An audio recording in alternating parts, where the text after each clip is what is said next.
Hello and welcome to the Football Hipsters podcast. I'm doing another interview. It's been a while, end of the season, so we're starting all of our little end of season interviews with people that are willing to do them from their league. So today I am joined with an old friend who we interviewed at the start of the season, Mr. Tim Armitage, who covers all the Austrian stuff for Football Radar, and which is a complete link to me with my Red Bull Salzburg Mighty 90. So some of you may not have heard of him if you're a new listener at the end of this season. But yeah, Tim, how are you doing? Hey there, Tom. Yeah, good, thank you. Good. So if we get straight into it, as I said, it's been a while since we interviewed you last, so we'll have a few new listeners since then. So do you want to just introduce yourself again, just a brief background on what you do? Yeah, sure. So I work for a data and modelling company in London called Football Radar. I work as their Austrian football analyst. I've been doing that for just under 3 years now. This involves me previewing, watching every league game, cup game, and I also analyse the Austrian national team as well. Sounds good. Sounds a lot of football to watch. Yeah, it's 7 days a week, but you know. Yeah, dream job for some, probably you. So. Yeah, exactly. No, I'm not. Not complaining. Yeah, exactly. So, okay, we'll jump straight into all the league stuff. So, overall, if we just look at the season as a whole, how would you rate this season in the Austrian Bundesliga compared to other seasons? I would probably, if we're going to grade it, I'd probably give it a C plus. Fun times. Yeah, it's been okay. I think the highlight was probably Rapid Vienna in Europe actually. Getting through the group stage of the Europa League was a huge triumph. Domestically, it's been such a topsy-turvy season, with Salzburg struggling at the beginning of the season, but then eventually coming through with Rapid Vienna and Austria Vienna dropping to second and third. So it's been okay, but it hasn't been, it's nothing compared to the seasons under when we had Roger Schmidt and Adi Hütter at Salzburg. Certainly. You mentioned Salzburg. We're going to start there, seeing as they won the league. What do you think's been the real sort of key to their success in terms of coming on back-to-back champions now? And do you actually think they've improved at all since last season? I don't think they've improved at all. I think they've definitely digressed, but that happens when you lose a lot of your best players. Under Peter Zeidler at the beginning of the season, they did struggle.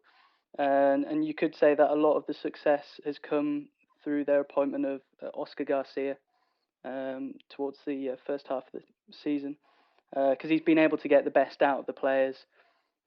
But you still have to look at the likes of Naby Keita and Jonathan Soriano, who have, to a certain degree, carried the team. Yep, certainly. I mean, Naby Keita has been a real revelation. We watched him this season, and I know how much of an admirer you are this season. I think we both said that it's surprising. It's surprising to me anyway that he signed a new deal, because I really thought he was going to be snapped up by someone or other. Yeah, I mean, I think his contract now technically runs until 2021. Yeah. Whether that's just a measure to try and drive the price up, I'm not so sure. But I think Soriano 21 goals, Naby Keita 12 goals. They only scored 71 goals this season, so it's a pretty hefty amount between just the two players. Yeah, definitely. And I mean, he was one of the first players, the new sort of players I watched this season, and they've brought in a few, as you mentioned. We lost a lot of players in the summer of last season. How have the new signings that have come in done this season?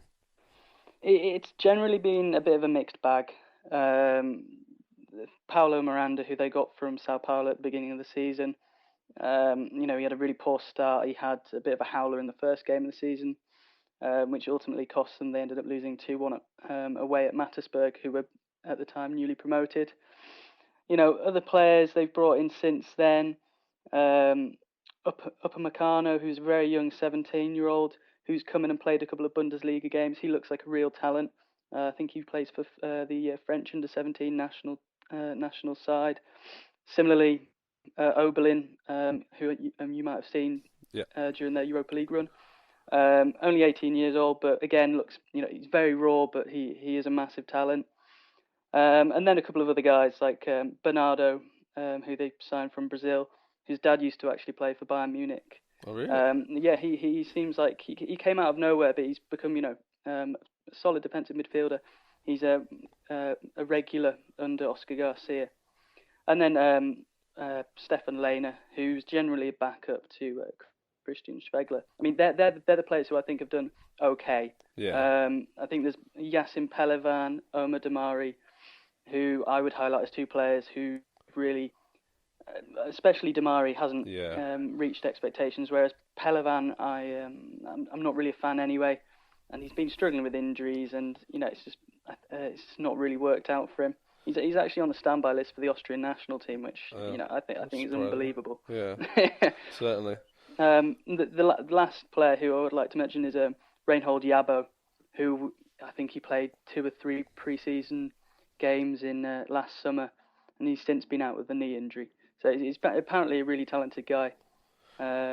Yeah, it was a shame to see him leave, not to be out for so long. So I heard good things, and Mukhtar has come on from Benfica. I was expecting big things from him. Seeing as it's that natural thing. You see him coming from a club like Benfica, and you think that this guy's going to do, but he's hardly got any game time this season whatsoever. Yeah, I mean it's difficult because he's on loan, and it's similar to like Damari. Once they got to a certain stage of the season, it's like, do they need to play these guys? Well, not really. The thing with Mukhtar is he is like a talented player. When you watch him, he's very good technically, but he's such a selfish player. When I watch him, there's so often he'll be 30 yards out and there'll be an easy pass on, and he'll choose to shoot at goal. And it must be very frustrating for a manager to watch players like that, who their decision making is better. They'd be twice the player they are. But certainly, I'm not too worried about him leaving this summer. Talking of players that come in, we've actually already made a signing, and it's someone that I remember me and you discussing over January that we tried to bring in then, and that's the Israeli striker Dabur from Grasshopper. I mean, he's I had a look, and he's done reasonably quite well. I think he's got 18 league goals for Grasshopper this season. So it's someone. But what I really wanted to ask was, is this the signing that we could see the guy that's meant to take the mantle from Soriano? Well, when when Salzburg first signed him, I thought, maybe he might spend a year alongside Soriano or even as an understudy. I mean, he's a very, very good player, so I assumed he would go straight in. But Soriano apparently told journalists after the game yesterday that he didn't, not word for word, wasn't 100% sure, but essentially his future's still open even for this summer. So, I mean, if Soriano does go, then yes, you've got to assume that he's going to go straight in as the club's number 1 striker. I mean, I'm not too worried. I think he even scored again this evening. So I think he's now on to 19 goals, which is, I mean, considering, Grasshopper aren't anywhere near challenging for the title in Switzerland. No, not like with Basel and Young Boys. So. Exactly. So that's a massive return. So I'm really excited. Apparently he's not that mobile, but again, Soriano spends half the game, walking around and things like that. So, I think we can count Soriano as the most mobile player. Exactly. So they know with the likes of Lazara and Minamino, Berisha doing all the groundwork, that I think De Boer should still suit Salzburg's game. Certainly. You made my heart drop a bit when you said about Soriano leaving, but it's going to happen eventually, so I should start preparing myself for it. Well, I thought it was quite surprising, actually, because this season he's struggled a lot with injuries, and his return of 21 goals is the fewest, in the past 2 or 3 seasons, I think. About 10 or so less than normal. So. Yeah, so I kind of saw this as, he hasn't left this season, that he would generally just stay until 33, 34, and maybe just return to Spain at the twilight of his career. But if he does leave, he does leave. But I think his best years are definitely behind him. Certainly, yeah, I think so. Moving away from Salzburg, then the nearest challengers were the team I didn't think were going to be the nearest challenge when you look at the start of the season, but Rapid Vienna really pushed up. The team you're in the Europa League, and I hilariously got mixed up with Austria Vienna in our other interview. But they had a real run at Salzburg towards the end of the season, but they did sort of trail off in the last few games. I mean, why did this happen? Because they were looking so good. I think the way I've been looking at it is it was just such a long season for them. So they went through all the qualifying of trying to get into the Champions League, and then went dropped down into the Europa League, and it was just so tiresome. And they also lost Robert Beric as well, right at the end of the transfer window, which a lot of the media have said that this was the defining moment within the season, because the replacement Jelic has just not been able to replicate, anywhere near the performances that Beric was doing last season. So it's a combination, I think, of maybe just like mental fatigue and just not having a proven goal scorer in the team. Yeah. But I mean, having said that, the other way to look at it is there was also a lot of players, potentially being distracted by offers from abroad. So the likes of Kynes, Sharp, Schwab, various players, Stangl, all getting linked with moves to Germany, England, and it must have an effect on not necessarily how motivated they are, but they can't be 100% committed to Rapid Vienna when you get those kind of links. Yeah, I think so. Still on Rapid Vienna, I mean, we mentioned it earlier. It was a real surprise seeing Rapid Vienna be able to qualify out of their group. I mean, they're in a group with Villarreal, who ended up in the semi-final against Liverpool, and then you got Dynamo Minsk, which is obviously the team that knocked out of Salzburg at the start of the season, and then you got Victoria Pilsen, sorry, who are normally a team that you see in the Champions League. We've seen in recent times, so certainly not an easy group. They got through that, and then eventually saw themselves go out on quite a large aggregate score to Valencia, who I know very well of having an absolutely terrible season in Spain.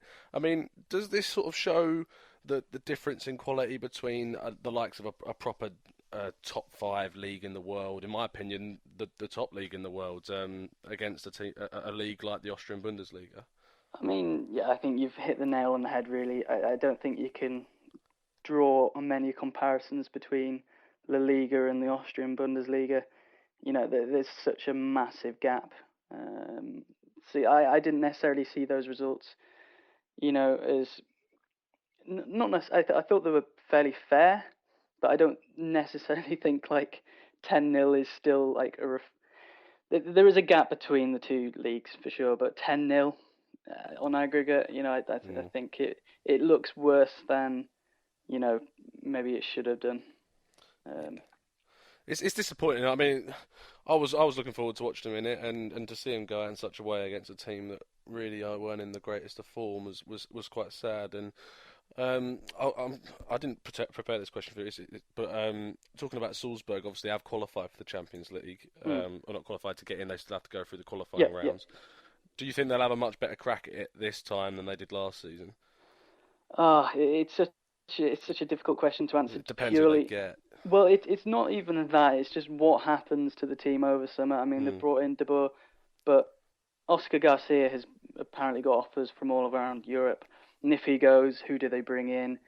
And, it's just, there's so many question marks. If Garcia leaves, will, other players leave? Will Naby Keita leave? So it's so difficult to say. I mean, if they keep the squad as it is now and add players to it, then yes, I think they should have a good chance as long as the key players stay fit. I think it's easy to forget that a lot of their best players were injured when they were qualifying last year. Hence there was players like Atanga, Oberlin, real raw youngsters being thrown straight into the starting 11. So it was a bit of a shame, but I now, yes, I'd say they've got a better chance. Yeah. But whatever happens over the next 6 to 8 weeks, it could easily hamper those chances. Yeah, certainly. I mean, I'm looking forward to seeing if they can get through games like they did I remember when they played Celtic, and I think it was Berisha scored an absolute screamer against Celtic. You'll probably be able to tell me better if I'm correct on that, but I'm pretty sure it was Berisha scored an absolute screamer against them. It might have been Alan scored a good goal as well. Yeah, I remember Naby Keita scored in the. I think to make it, was it 2-1 one of the games? Yeah, I think so. Yeah. Yeah. And then they lost on the away leg, I think. But no, I think it'll be interesting to see what happens anyway. But the other team, the other main challenger in the Austrian Bundesliga this season was the team that really, when we were talking last time, were top of the league and flying. and that was Austria Vienna. I mean, and they've catastrophically fallen off the pace, and I really didn't expect quite how much of a gap it was going to be between Salzburg and them come this time now. So, I mean, what halted that great form? I mean, it's just one of those things where like a team scrapes together positive results, and you turn around and you say, "Well, this is the mark of a champion. They're winning when they're not playing that well." And that was how the first half of the season went.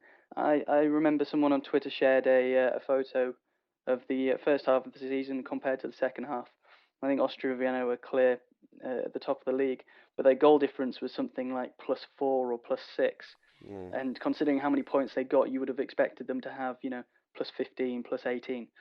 So there was a lot of, 2-1s, 1-0s, getting results when they probably only deserved to draw the game. Um, so it was very difficult to be able to keep that going for an entire season. I think furthermore, in terms of just a lack of a plan B. So when plan A wasn't working, Fink didn't really like to change his formation or his tactics. So hence, when a team started to figure them out, they started to crumble, and fans got on their backs, and it didn't. There was a brief period definitely towards the end of the season where it looked as if they may even lose third, which could have meant that they wouldn't have qualified for the Europa League qualifying, which would have been a disaster, like you said, after the first half of the season. So next season, do you expect like Austria Vienna to make some signings, or more importantly, lose some of their big players? Because I know that Coyote's sort of been such a great player for them this season. I mean, do you expect him to be sold? Well, Coyote, I'm not so sure. I wouldn't be surprised if we saw him in an Austria Vienna shirt next season. I mean, what we do know for certain is that Alexander Gorgon, who scored 19 goals this season, he will be leaving the club. Apparently, he might be going off to South Korea with Suwon Blue Wings, which would be Right. an interesting transfer. But he's been through the club, through the youth system. I think essentially he's just saying, he wants a change of pace. So him leaving will be a big loss. There's also question marks over Alexander Grunwald in central midfield. Mm. I thought he was excellent at the beginning and the end of the season. 9 goals, 9 assists. He was a bit ropey through the middle periods. But again, if they lost him, it could leave a big hole in the midfield. And even Roy Kehat, who the Israeli who joined at the beginning of the season, there's been rumours with him leaving. So if both Kehat and Grunwald left, that would be two central midfielders gone. So they're going to have to bring some players in. So it's hard to say again because Thorsten Fink, the manager, might not even stay himself.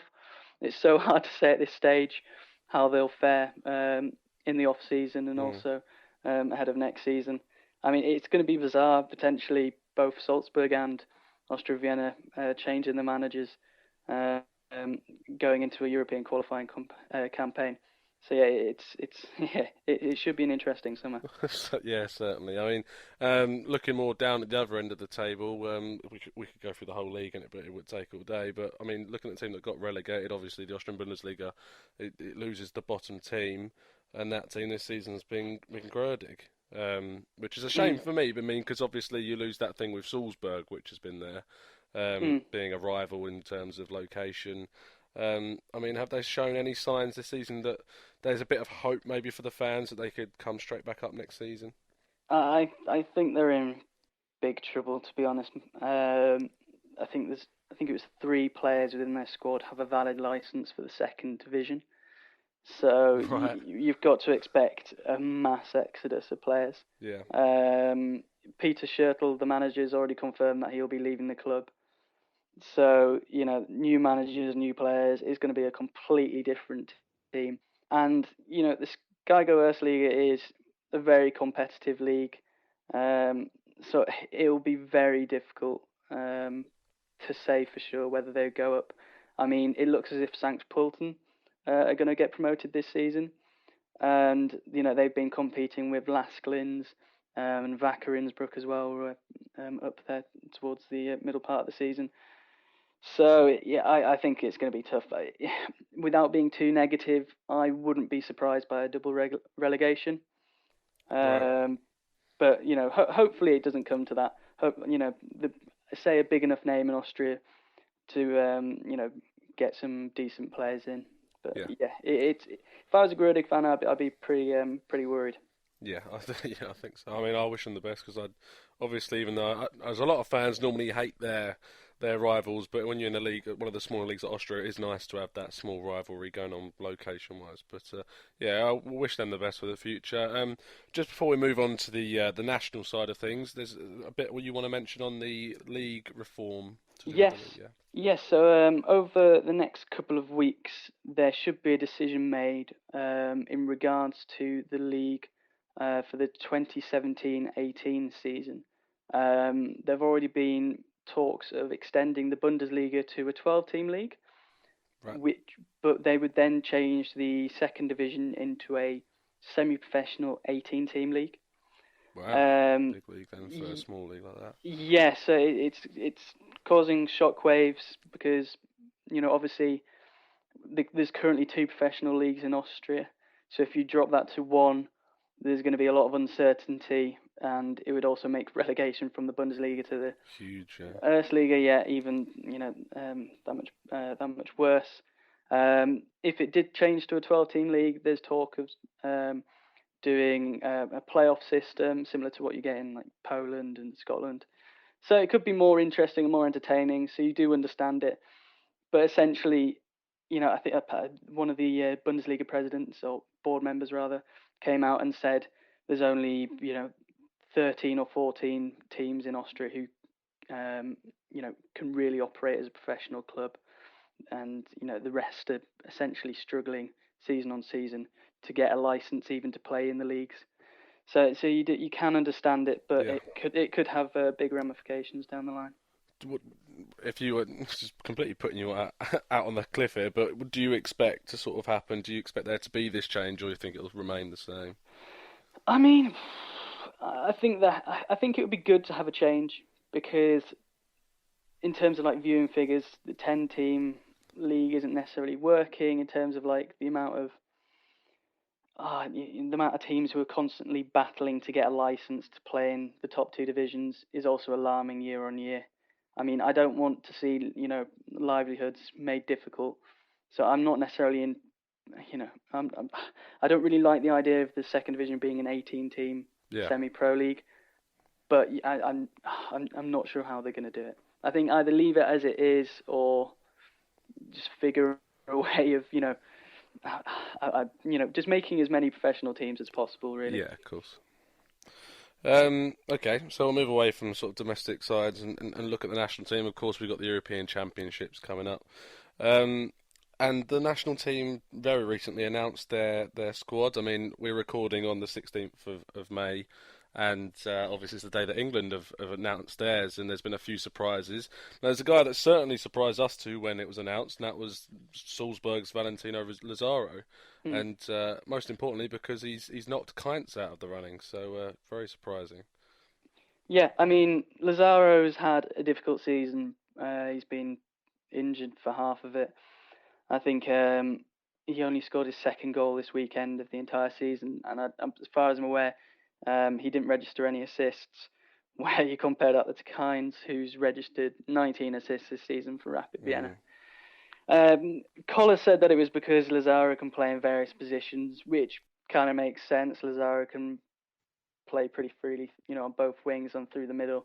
He's also been used in the past as an emergency right back. So you can understand that, whereas Kynes is, best on the left wing and can cut in on the right. But other than that, he doesn't really offer that much flexibility or versatility, rather. yeah, So you can kind of understand it, but I think it's only picking on like the small things. I think the majority of the squad is what we expected. So for one player to be contentious, I think that's just you allow Collar to pick this yeah, guy. yeah. Yeah. Now, the national team in general, I've actually put myself, and this is obviously no bias whatsoever, but I've put them down as the slight black horses of the competition. Dark horses, black horses, and you know what I mean. The dark horse of the competition. And even so, they were 33-1 on Betfair, so I had a little pop on that. But I mean, how, in terms of the quality they've now got, it's not just Alaba. I mean, you look at how Fuchs has done with the championship winning side in Leicester. Arnautovic has had a good season at Stoke. Baumgartlinger at Mainz has had a good season. I mean, they've got some quality players in this side now, and I mean, I've just scratched the surface with the ones I've named. So, how far do you think they can go? I'm going to burst your bubble a little bit here, Here mate. we go. I think the furthest I could see them realistically going is the quarterfinals. Right. You've got to remember this is for I think all the players in the squad. It'll be their first major tournament. The last time obviously Austria were in was when they co-hosted it in 2008. So it's expecting a lot from. Although a lot of these players are very experienced, at least domestically. It's a completely different scenario when it's knockout football. The recent friendlies I actually went to Vienna to see them play Albania and Turkey, and especially against Turkey, there was things that I saw where I thought, yeah, against good teams, Austria could be in serious trouble. I think Alaba was fouled out of both games. Other players, I know they were just friendlies, but other players didn't particularly perform that well. And you think as well, it's the same for every team who's got players in top domestic divisions. But it's like after a European qualifying campaign, a domestic campaign, are they going to have the same burst of energy that they may have had in October qualifiers, when they're playing in June and July? The player's going to be physically and mentally burnt out. And a lot of Austria's gameplay is hitting teams on the counter, being smarter than other teams. So yeah, I've got to say I'm a little bit worried about over-egging Austria's chances. Okay, I might need to put another bet on to get my tenner back then. I would love Austria to go all the way. Yeah, of course. I think the squad they've got is a fantastic one. I think their first 11 is one of the best in Europe. I think when you look at the squad depth, there's question marks over it. Do you really want the likes of Lazaro coming on to replace Arnautovic? Well, probably not. That's a massive difference in class. But yeah, they've got good players. So we'll see. Yeah. Okay. I mentioned in some of the players who've had a good season, Fuchs. He's had an excellent season for Leicester. One of the biggest sporting shocks ever. I mean, how has this sort of been received in Austria, especially considering such one of the bigger players? I mean, it's a big deal. I mean, Christian Fuchs is quite big on social media anyway. So as soon as they won the title, I remember he posted a video of them celebrating, and that got retweeted thousands and thousands of times. So it is a big deal. I mean, you have to remember though, I don't want to discount like Leicester and Christian Fuchs' achievements. But you got to remember, David Alaba winning the league every year with Bayern Munich and things like that. People are proud, and you want these players to do well. There's a big following for players on Twitter for players playing abroad. So it's cool. Everyone's happy for him. But you've got to hope that he can take that form into the Euros. Yeah, certainly. I think that's the main thing at this stage. Everyone who's played well this season, you just want them to carry on for an extra 6 to 8 weeks. Yeah, exactly. I mean, it's about keep on riding that wave, really, isn't it? I mean, I watched the game when Leicester played Chelsea, and Fuchs I thought was still excellent in that game. He played an excellent pass to Drinkwater, which set up their equaliser. So I think they got a good shot. I hope they do anyway. Yeah. But so coming towards the end of the interview now, I mean, I want to give you your chance to show I know you tweeted it out already. I saw that. You might have made some changes. I don't know, but if you're Austrian Bundesliga team of the season. Yeah, I'll stick with the one that I posted on Twitter today. I had a few interesting conversations with different followers and things like that, and there's definitely a few players who potentially could come in, but I'll stick by my guns. So in goal, I went with Alexander Valk. Good choice. German keeper from Red Bull. Right back, I went for Thomas Ebner from Admira. Centre back pairing, I went with Duje Chileta Kar. I hope I've pronounced his first name right. The Croatian.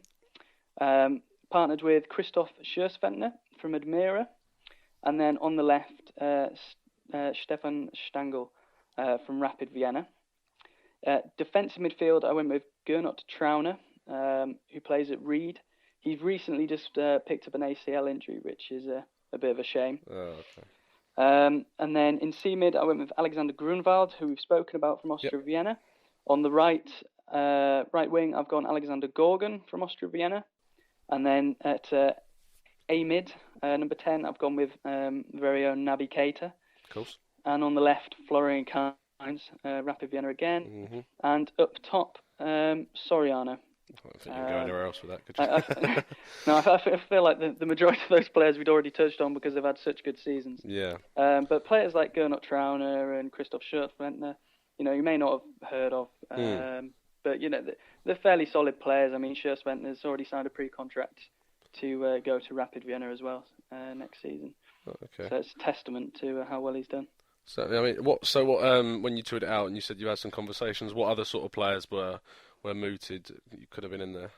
I mean, the goalkeeping one is pretty contentious. Yeah. A lot of people wanted Mikkel Esser from Sturm Graz. Yeah. I mean, he's a very good goalkeeper. I know he is, and if Salzburg hadn't necessarily won the title, I may have gone with him. But I just thought Valk has been so consistent this season. Yeah, certainly. Esser, I think he made 2 mistakes all season, but I think they cost Sturm, big. I think they lost to Matsburg 1-0, and they also he made a mistake in the cup loss to Salzburg as well.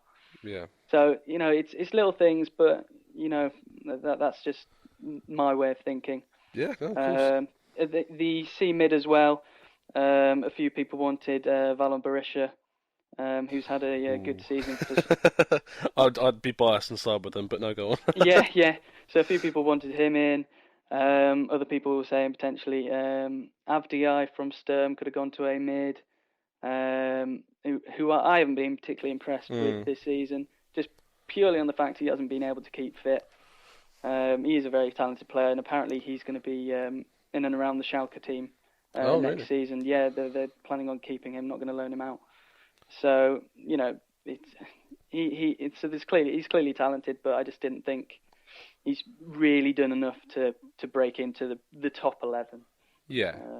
But yeah, so I mean, there's a few alternatives.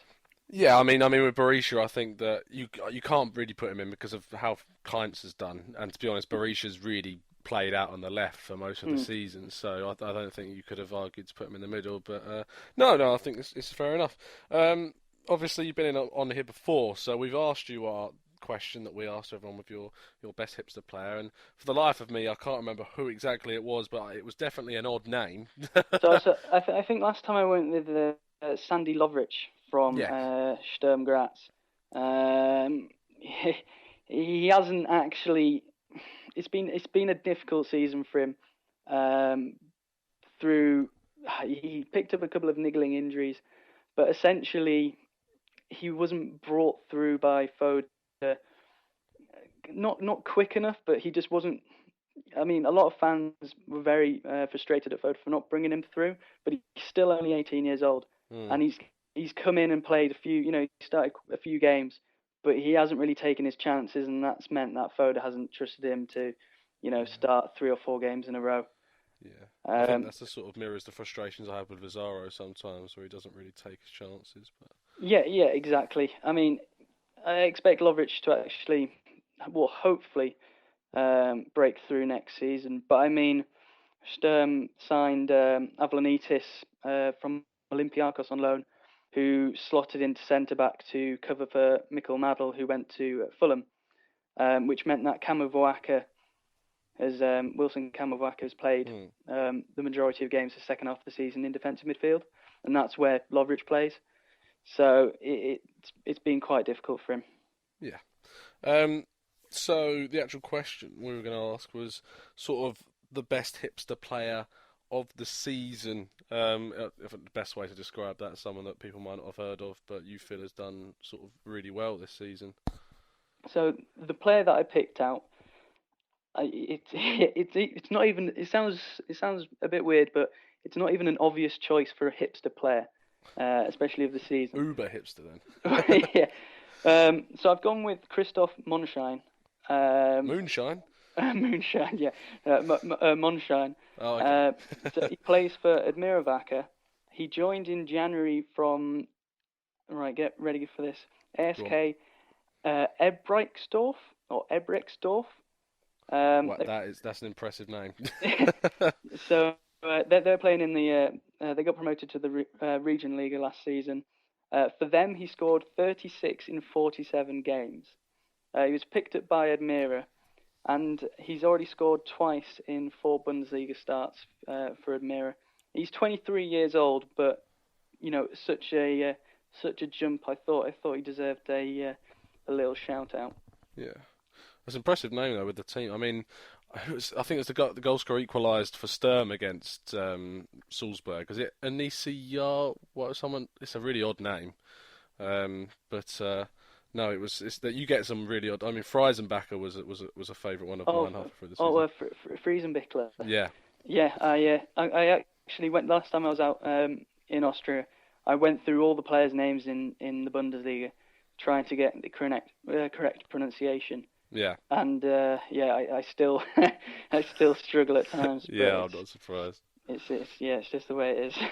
All right, so let's come to the final question, and with how your question of who you pick for this season, we got to hope it goes a bit better this time. But your player to sort of look out for next season, and hope for a lot better form this time. Well, next season will most definitely still be too soon for him, but I'm going to pick him anyway. Cool. Romano Schmidt, another player from Sturm Graz. He's an attacking midfielder. He's 16 years old. Wow. but he in winter he was brought into the senior team. He went to Turkey to do the winter training camp.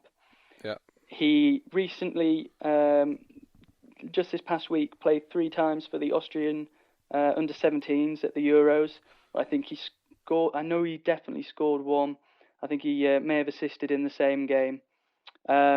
He's been linked with the likes of Bayern Munich, and he's essentially chomping at the bit to move into the senior team. He's a regular for the Sturm second team in the Regionalliga Mitte.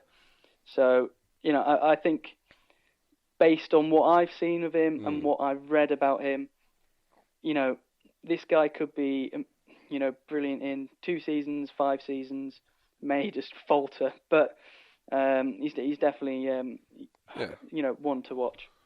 Yeah, I mean, it's if anything, it highlights what I like most about the Austrian league is that you get so many youth players being able to come through at such a young age and get a chance to play senior football, and you find some real gems that come through. I mean, obviously, last season I'm looking at Marcel Sabitzer as one of the younger ones that came through and is now playing. Who's got promoted this season, obviously with Leipzig, and is going to be in the national team for the Euros. So, no, it's just something I like about the Austrian league, and I think it's just for people who like watching more youth football and younger players getting a chance. It's certainly the best league, one of the best leagues anyway. I'm sure people will argue that, but for that, so yeah, yeah, exactly. I mean, Sabitzer is an excellent example because he was playing senior football at Admira Wacker, got a move to Rapid, where he was again playing for the first team, and then got a move to Red Bull, and you can see the steps in his career.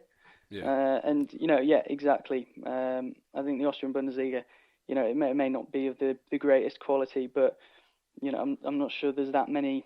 Maybe you look at the third or second tier in England. There's not that many top tiers where you can find so many teenage talents actually playing for the first team. Yeah, exactly.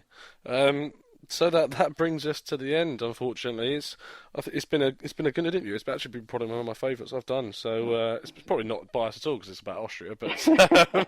still, Good to thank you hear, for mate. your time, Tim. It's great to have you back, and I'm sure we'll have you on again at the start of next season if you're around, and we'll go through all the changes that's occurred over the summer, and hopefully Oscar Garcia is still in charge, but we can pray. Yeah, no, that sounds good. But yeah, thanks for coming on. Yeah, thank you very much, mate. Okay, so the only thing left to say, really, other than just to say, obviously this has been recorded in early times. It'll be out in a couple of weeks when you're listening to it right now. So I'm sure we're doing all the previews of different countries for the Euros, as many as we can do. I know I'm doing Spain. Drew's probably doing Germany. Chris, France. And hopefully we'll get some more interviews out for you guys then. And so there's only one more thing to say in the immortal words of Chris Carpenter, and that is keep your beard strong and your glasses trendy. This has been the Football Hipsters podcast.